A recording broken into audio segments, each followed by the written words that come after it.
The Queen Bee. Fairy Tales by the Brothers Grimm. Two kings' sons once upon a time went into the world to seek their fortunes. But they soon fell into a wasteful, foolish way of living, so that they could not return home again. Then their brother, who was a little insignificant dwarf, went out to seek for his brothers. But when he had found them, they only laughed at him, to think that he, who was so young and simple, should try to travel the world when they, who were so much wiser, had been unable to get on. However, they all set out on their journey together, and came at last to an anthill. The two elder brothers would have pulled it down in order to see how the poor ants in their fright would run about and carry off their eggs. But the little dwarf said, "Let the poor things enjoy themselves. I will not suffer you to trouble them." So on they went, and came to a lake where many ducks were swimming about. The two brothers wanted to catch two and roast them. But the dwarf said, "Let the poor things enjoy themselves. You shall not kill them." Next they came to a bee's nest in a hollow tree, and there was so much honey that it ran down the trunk. And the two brothers wanted to light a fire under the tree and kill the bees so as to get their honey. But the dwarf held them back and said, "Let the pretty insects enjoy themselves. I cannot let you burn them." At length the three brothers came to a castle, and as they passed by the stables they saw fine horses standing there, but all were of marble, and no man was to be seen. Then they went through all of the rooms till they came to a door on which there were 3 locks. But in the middle of the door was a wicket so that they could look into the next room. There they saw a little gray old man sitting at a table, and they called him once or twice, but he did not hear. However, they called a 3rd time, and then he rose and came out to them.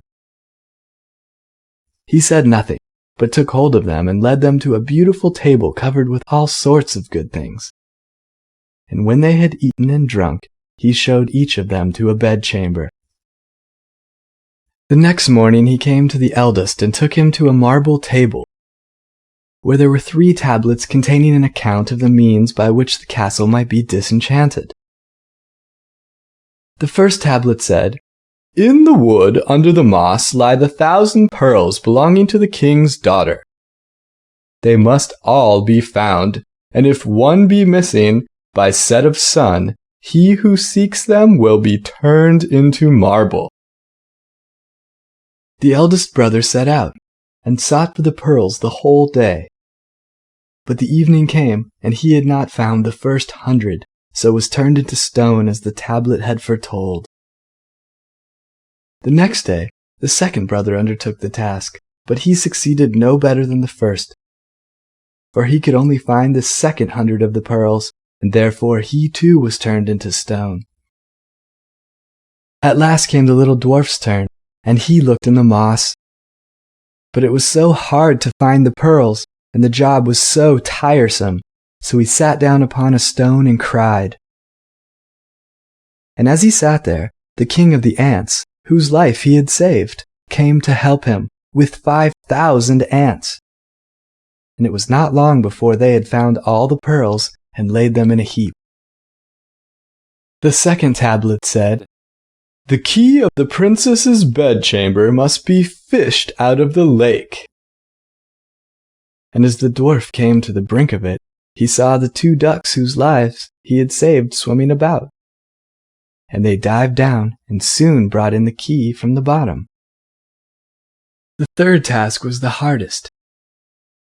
It was to choose out the youngest and best of the king's 3 daughters. Now they were all beautiful and all exactly alike.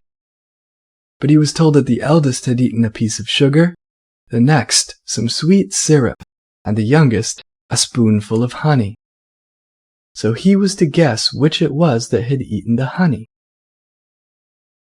Then came the queen of the bees, who had been saved by the little dwarf from the fire, and she tried the lips of all 3. But at last she sat upon the lips of the one who had eaten the honey, and so the dwarf knew which was the youngest.